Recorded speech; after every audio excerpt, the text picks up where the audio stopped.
Hi everyone, welcome back to Digital Partners. In today's video, we are going to show you how to add multiple stops on Uber.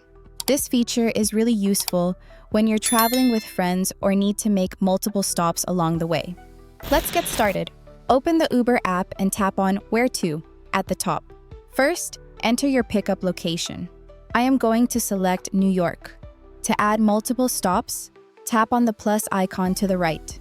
This will allow you to add extra destinations. Here, you can enter the address for your first stop. If you need more stops, tap Add a stop again and enter another address. You can continue adding stops as needed. Once all stops are set, tap Done at the bottom. You'll see a list of trip options. Choose your preferred car and payment method. Finally, tap Choose to confirm your ride. And that's it. Now you know how to add multiple stops on Uber. We hope this tutorial was helpful. If you have any questions, feel free to drop them in the comments. Don't forget to like, subscribe, and hit the bell so you won't miss our upcoming tutorials. Thanks for watching Digital Partners, and I'll see you in the next video. Bye.